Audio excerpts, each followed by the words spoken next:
Guess what, guys? We're here! Hello! Can you see us? Oh.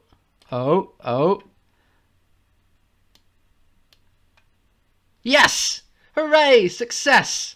Hello. Well, we spent ages preparing a beautiful frame for you, but the second that the stream came on, then that failed instantly. So, as you can tell, as you may be able to tell, this is a huge experiment. And anything is likely to go wrong at any one point, but sort of in the spirit of the coronavirus, I feel that's fairly consistent. So let's jump straight into it. So the plan is here to do a different sequel to the Fringe show, Cream Tea and Incest, every single week until coronavirus has exhausted itself of human hosts. This is going to be a fun adventure through me desperately trying to write a script in 4 days, putting together a team, and then trying to make sure the tech was set up rightly. I've lost sleep over this tech, and I'm sure I will continue to do that. Anyway, so let's jump straight into it. Joining me today, as the loyal valet Jeffrey, if you'd like to unmute your mic, Owen, is Owen. Hello, Owen. How are you today? I'm really good, Ben. Thank you. How are you? I'm alright. I've got an apple, so everything's God's in his heaven, all's right in the world. Next we have Pippa Caddick. Pippa was Aurora and Ricky Riddlegang. How are you, Pippa? I'm good. How are you? I've got an apple, so I'm fine. Yeah. Also joining us, Adam. If you care to unmute your mic. Adam was Wiggins a couple of years ago. How are you doing, Adam?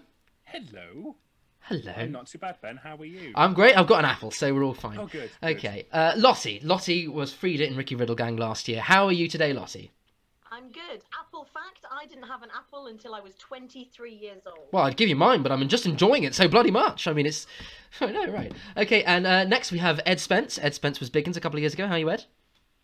I'm very well. Looking forward to a role that doesn't rupture my vocal cords. Well, we'll see about that, won't we? Thank you for not asking me about the apple. That's fine. And finally, well, not finally, but in the cast, Ben Phillip. How are you doing? Hello, Ben. It's good to be back. Thank you for having me. Okay, very nice. Voices are a bit quiet, guys, so speak loudly. All right, and last but not least, Paula in the bottom left-hand corner. Paula was Eddie Spangler last year, and you'll be reading in stage directions tonight. Is that right, Paula? That's right. Fantastic.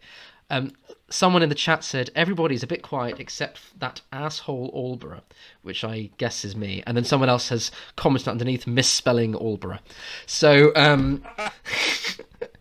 so yeah. Okay, well, I've turned up the volume, so hopefully... Should we quickly test the mics, Ben? Okay, everyone give me a note.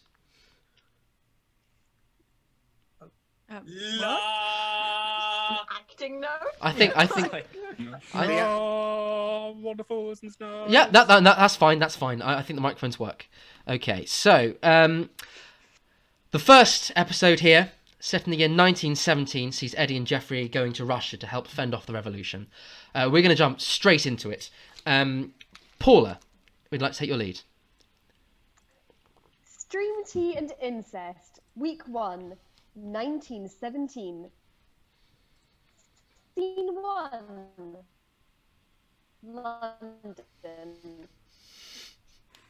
The year is now Jolson. His 4-1 centennial is only 101 years away, and Eddie Spangler is adjusting to a new life without the friendship of Lord Wiggins. Oh, Jeffrey, is it just me, or now that Wiggins is dead, is life just not worth living? I don't know about that, sir. Think of your bridge club. No, not worth living for him. What, now that he's dead? Yes. Well, I suppose not. Really? Oh, good. Worried for a bit there. You know, everything's been pretty great since he died and left me his fortune legally, by which I mean I stole his fortune. But I've been wondering, am I really the sort of person who'd step over their own friends just for a lick of power? I mean, I barely knew Wiggins, but he was like a brother to me. Sir, whatever the answer, be rest assured knowing that we'll never have to find out. Yes, colour me glad that nothing will come up needing us to challenge that particular area of self-doubt. Quite right. The other existential problem that's been keeping me awake at night is that I'm thirsty. Ooh, I brought you a drink, sir.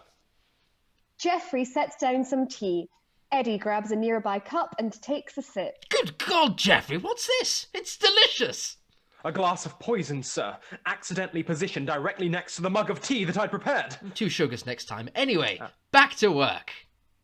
Eddie takes a seat at his piano. I have to practice this sheet music for my grade 1 exam tomorrow, but I can't seem to interpret this little squiggle on the page. Geoffrey leans in to take a closer look. It looks like a B, sir. Christ! Eddie knocks the paper to the ground and starts violently stamping on it until it's a crumpled, ripped mess. He slumps, exhausted, on a nearby chair. Sir, I think there was a bit of a misunderstanding there. You see, when I said B, what I actually meant was that it was a wasp. Eddie squints at a tiny blackened smudge on the shredded paper. I'll have to take your word for it. Sir, What? it appears that there is a message tied around the ankle of that wasp. Gasp! Geoffrey carefully slips the note off down the wasp's ankle, savouring every moment. He unravels it to its full length, then reads, Dear Cousin Eddie, I hope you're keeping well. Life in Moscow is grand, and Mother is in high spirits. You should come over. The borscht is good this time of year. Oh, also, by the way, I might die because we're having a revolution. Love, Prince Andrei Romanov. A Russian holiday? Geoffrey, what month is it over there? For narrative purposes, simultaneously October and February 1917, and also some other years. Winter, eh? Unless it's like Australia and the seasons are upside down or something. Sir, this revolution in Russia your cousin mentioned, I think it might be the Russian Revolution. So what? This insidious Bolshevism is a threat to everything that we stand for. If one state falls, those around it will surely follow. Oh, please, Geoffrey. Attempts to demonstrate the domino theory in action routinely fall short, with critics arguing that its mechanistic approach to international relations fails to take into account nationalistic factors outside of communism. Sir, we cannot take that risk. Couldn't go if I wanted. I'm about to ship off to fight in World War One. We've been over this, sir. The British Army declared you profoundly unfit for service. But Lord Kitchener wanted me. That poster points to everyone who looks at it. And they said you had flat feet. Not flat. Thick. What about you? I have the hollow bones of a bird. Fine! We'll go to Russia, but to see my cousin. Excellent choice, sir. The libertarian right shall rise again. Yeah. How do we get there, then? Just stroll across France and through Belgium? Maybe not, sir. Although, Colonel Mackenzie is in command of the 2nd. He sent word yesterday morning that he was going after the retreating Germans. He is convinced that he has them on the run. That if he can break their lines now, he will turn the tide. He is wrong. If we were able to reach Cross-Eye Wood... Or we could get he'd the be Concorde. Yeah, let's get the Concorde. Right. Scene 2, Moscow. We join Prince Andrei Romanov reclining in his palace drawing room, surrounded by servants. There is commotion outside. I wish they'd shut up. I desire a mango. A servant fetches a mango from a nearby tower of fruit and wrings the juice into Andrei's mouth. I'm bored. What's happening over there? Andrei gestures over to an empty corner of the room. A team of servants pry him out of his chair and manipulate his legs to make him walk to the corner. My eyes are getting dry again. A servant uses a pair of tweezers and gently teases Andrei's eyelids closed and then open again. A full day. Well, I'm tired now. He immediately falls asleep as his servants rush to catch him. He slams down onto some of the weaker staff, crushing them as he snores. A trumpet announces the arrival of Eddie and Geoffrey. Cousin Andre! Eddie! Andrei's servants raise him vertically and glide him across the palace floor using bodies as makeshift treads. So good to see you, and you brought a slave! I'm his valet. Silent slave! Andrei goes to strike Geoffrey, but Geoffrey catches his hand mid-air. Geoffrey bends Andrei's hand back until it cracks. Fine. You win, slave.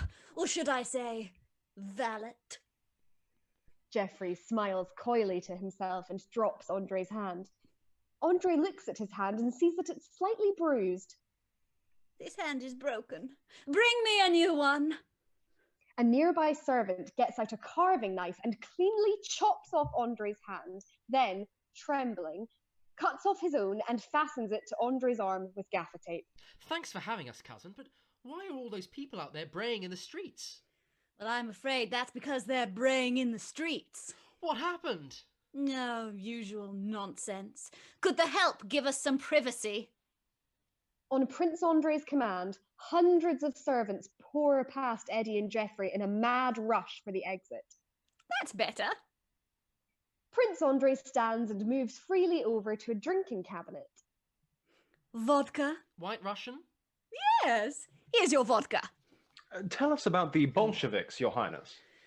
Well, it all started with a little massacre, barely worth mentioning, but you know what the plebs are like, protesting. We put down that protest with a quick massacre, but if I'm honest, that only made them protest in larger groups, which ironically made them easier to massacre. Which we did. Well, why don't you massacre this lot? Well, we tried. But they not only seized the means of production, but also the means of massacre.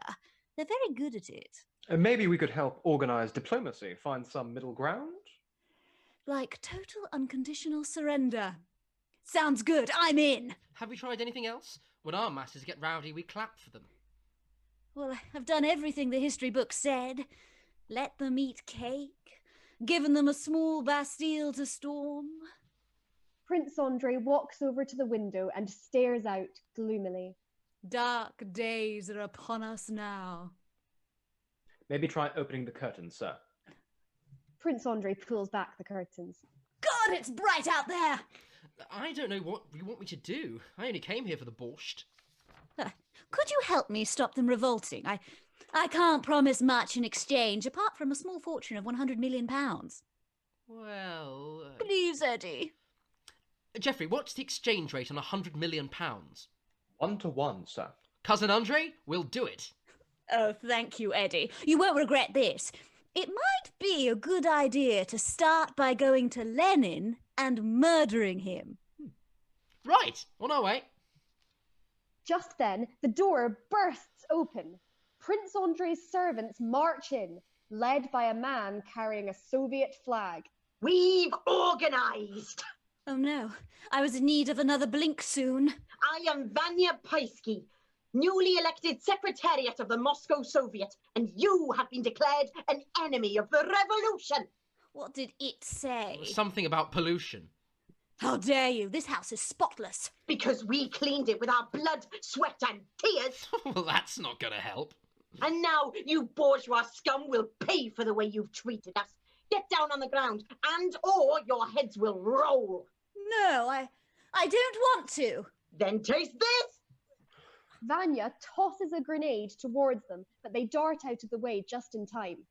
The grenade explodes, blasting a hole in the wall of the palace and flinging debris everywhere, instantly killing all of the other servants. Damn, I wish I brought more than one of those. Eddie, Geoffrey, and Andre raise their heads above the smoke. No! Eddie heroically flings himself at where the grenade had landed. Very noble, sir. But generally you're meant to throw yourself on the bomb before it detonates.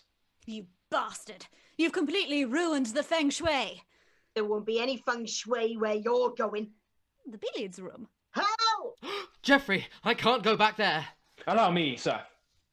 Geoffrey tenses his muscles and then releases an intense burst of speed.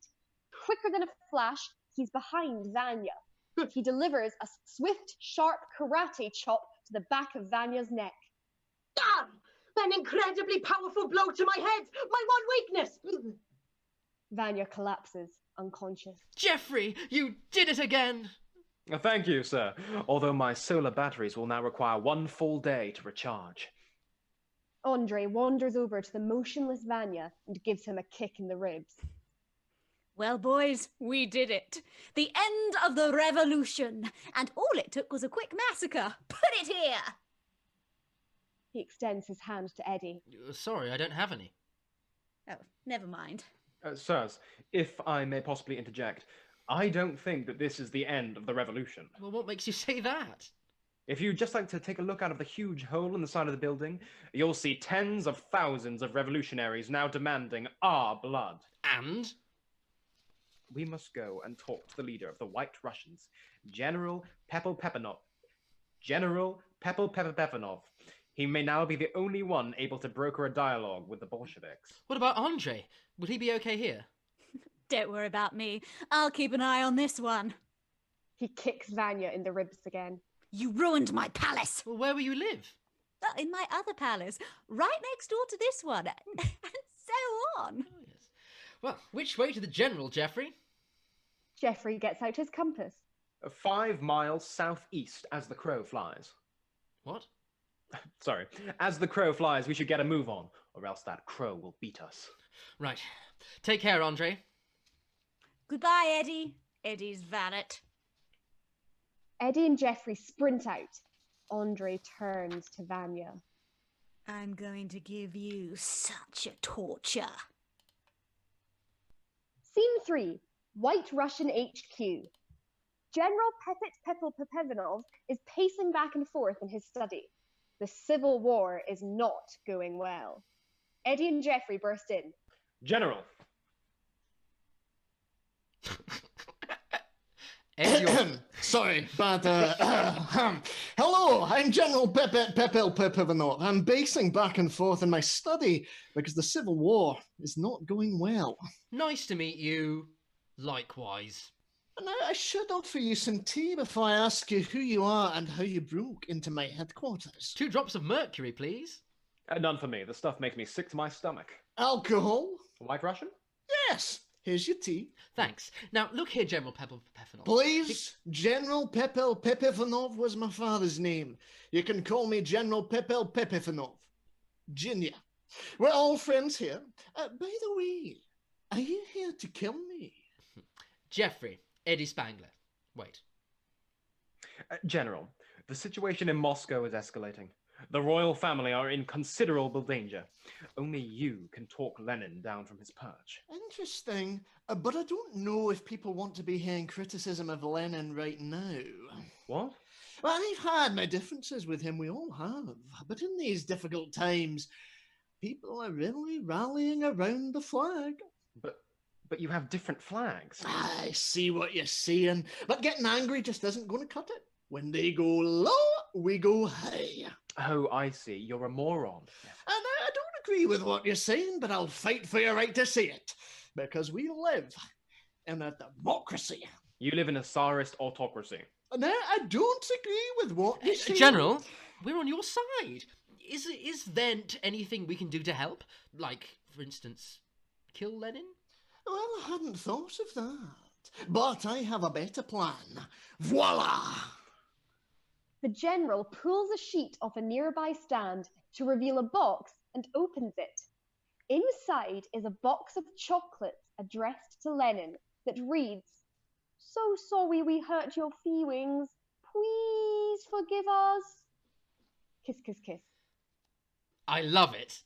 Who did this? Why, Rasputin, of course. He's the brains and other of the entire operation. And there he is. The general gestures to the corner where a heavily bearded man sits drinking from a hip flask. Didn't Rasputin die last year? Don't worry about it. Righty-ho. Hi, Rasputin. Duh. What a guy. And this man has been running your military. Well, he's mainly been sleeping with everyone. Not that I'm judging, he's also been pitching ideas. Very good in a room. Pepit, Yes, Grigori? I've run out of vodka. Oh, you silly bean, let me just get that for you. General, what's your plan to deal with the armies encroaching from the west?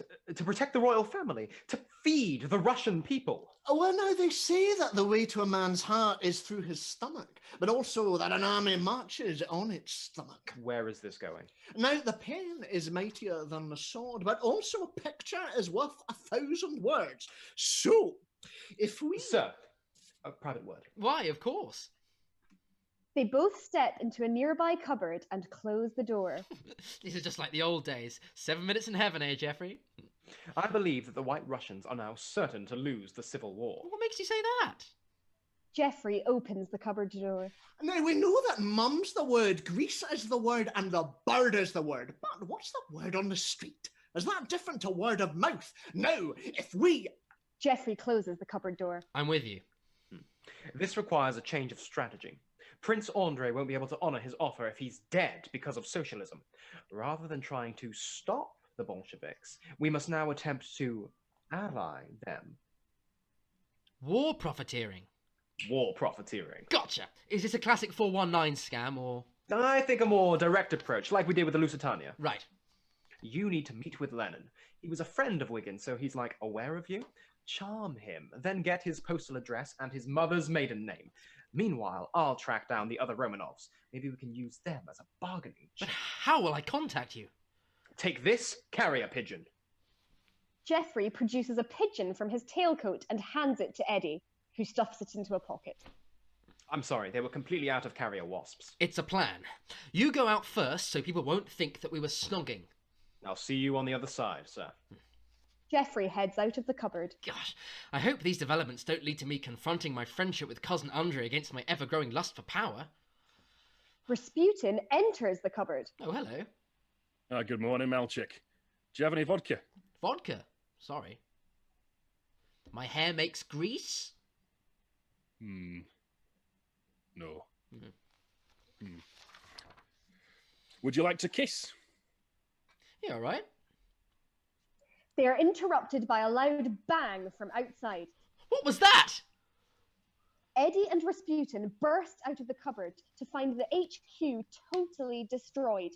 Blackened debris falls out of the sky, and the charred body of General Pepel Popevinov lies dead on the ground.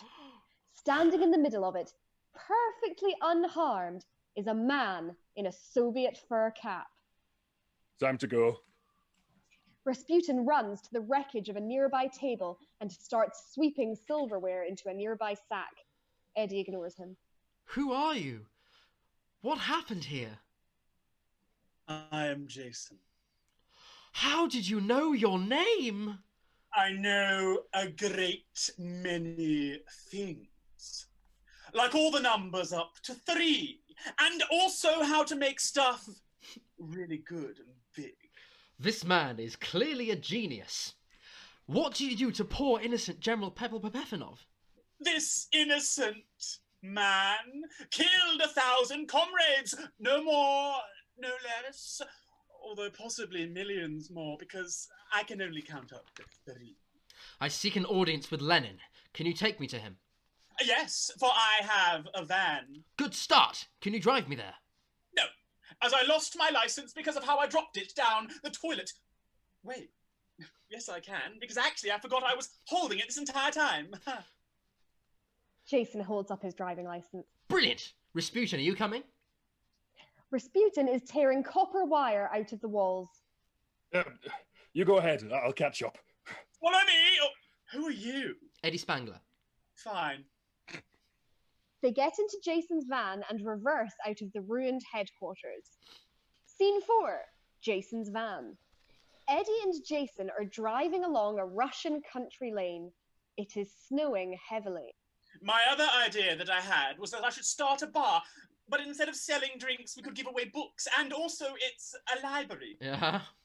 When we win the war, I'm going to make the Kremlin taller! It's already huge. Taller! What, do you want me to invest or something? No, I have money. From business. All right. I say, where are we going? We've been driving for hours. Is this where Lenin is? Yes, he's just over there, in the distance. I think that's the sun. I can't wait for you to meet Lenin to talk about whatever it is you're going to talk about. Then everything will change. Yes. One thing strikes me, though. Is this really it? I mean, striking a deal with the Bolsheviks will make me rich, but at the cost of Cousin Andrei's friendship and or life. Eddie, I have a secret that I have not told you about because it's private. Okay. Jason pulls over the van. What's happening? Lenin is in the back of this van. I knew it! Come, let us go and meet him. Jason and Eddie step out of the van and go around to the back. Beyond these doors lies Comrade Lenin. Eddie, a couple of words with him and he'll give you his bank account details and then take over Russia and kill your friend. Right, then I'll just open the door. Oh, God! It's my worst fear! I'm having to interrogate whether or not I'm prepared to step over my friends to make a quick buck.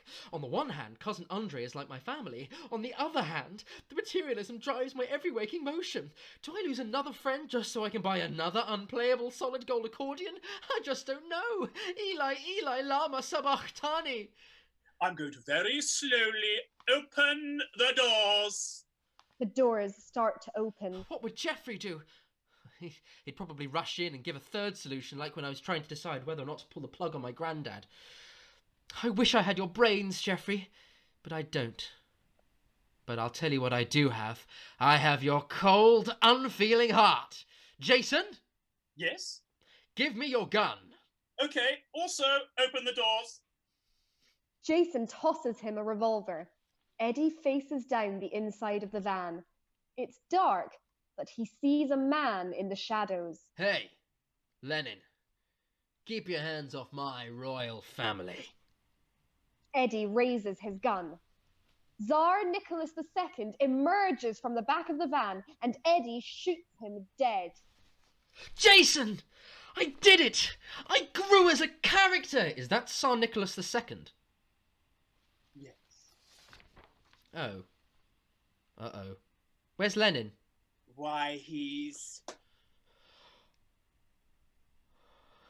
here. Oh my God! That's Standing in right, front of- boys! It was me all along! You naughty scamps didn't know it was all me! But Jason was such a rich, well-rounded character. A little something called acting. I can still stop you. Eddie raises his gun. Not so fast, Eddie boy. That gun only had one bullet in it, but you used it to kill the Tsar! Eddie fires the gun into Lenin's arm. Ah, Jesus! Oh God! Wow! Ow! Ow! Owie! Ow! Okay, 2 bullets. Eddie fires the gun into Lenin's other arm. Oh Christ! Oh, okay, fine. 3. Stop doing that. Sorry. I'll never give you my bank account details, and now I'm gonna leave you to die in the snow. Take care, bitch. Bye. Jason jumps into the van and speeds away, leaving Eddie alone. You can turn your speakers up now again. This is the second worst day of my life, after that birthday where I got the wrong dolly. I have failed utterly, and now I must accept my doom. Eddie lies down to die, but as he does, he hears a squawk from his pocket. What? Oh my shit! It's the carrier pigeon that Geoffrey gave me! A little bruised, but it might still work. Eddie tosses the bird into the air, but it falls down to the ground with a thud. Come on, little birdie, don't give up on me now. Eddie warms it up with his hands and tries to launch it, but it again falls to the ground.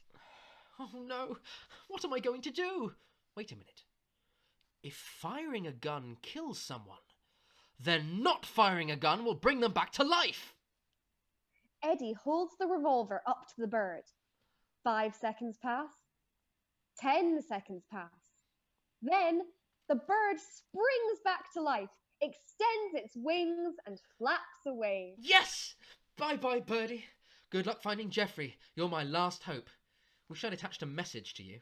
Sorry I'm late, sir. Oh, hi, Geoffrey. What kept you? Time zone differences. Did you get my note? No. Oh, well. Anyway, I'm glad you're here. I think I've accidentally dismantled the Tsarist system of Imperial Russia. Butterfingers. Don't worry, sir. I think there still might be a way we can profit out of this. But we need to go back to Moscow. After you, old chap. Scene 5, Moscow. In the palace, Prince Andre and Vanya are sitting down having a cup of tea. Eddie and Geoffrey burst in. Eddie, good to see you. I was just having a chat with Vanya here. It turns out that the bourgeois scum and I actually have a lot in common. We both like autocracy and state capitalism, and we're prejudiced against all religions. It's just good to sit down and have a chat sometimes, right? Cousin Andre, I have a confession to make. I shot Tsar Nicholas II What? because I thought he was Lenin, What? who then escaped and is now marching an army towards his palace. This is typical White Russian subterfuge. We were so close to having an agreement until your lackey weighed in. Hey, I'm not a lackey. I'm way too big to ride a horse. None of this would have happened if Lenin hadn't been prancing around in dress-up. Again! Oh, we will burn down your palaces. Excuse me, gentlemen. But I believe that Mr. Spangler has a solution that will work for everyone. Eddie and Geoffrey exchange a warm nod. Eddie fires his gun at Prince Andre, killing him instantly. There were actually 4 bullets. Lenin could only count up to 3.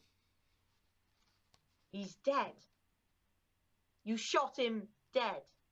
The last remaining Romanov. Apart from yours truly. And I hereby relinquish the throne. But you better make it worth my while. Oh, of course, valiant comrade. The Soviet coffers will always be open for your reckless spending sprees. Oh, and you, Comrade Geoffrey, I appoint you General Secretary for the Communist Party of the Soviet Union. Can he do that? Don't worry about it. That's a very kind offer, but I'm afraid I must decline. You see, I have to iron Mr. Spangler's shirts and his bum flannel. Geoffrey. Aw, go on.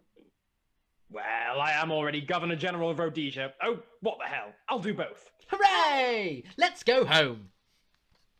Scene 6, London. Eddie is reading a newspaper in his flat. The headline reads, Russian economy decimated. Well, that was a fun adventure. Very good, sir. You know, overcoming my innermost fears and then finding out that it was all absolutely pointless really puts a perspective on things. Does it? No, it doesn't. Oh well, cucumber sandwich, Rasputin? Oh, yes, please.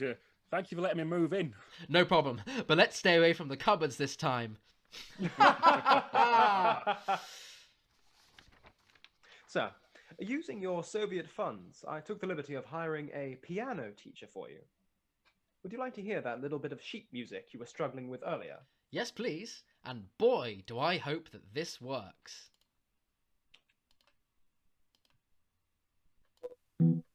Eddie should know that the first rule of jaunts is be wary of Russians bearing wasps. A quick concord east and the Soviet beast is revealed, and now Eddie cannot stop.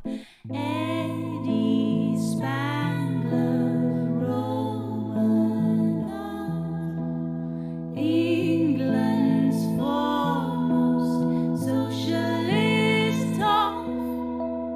Russia is red and the Tsar is now dead. The sole beck and call of Spangler's whim.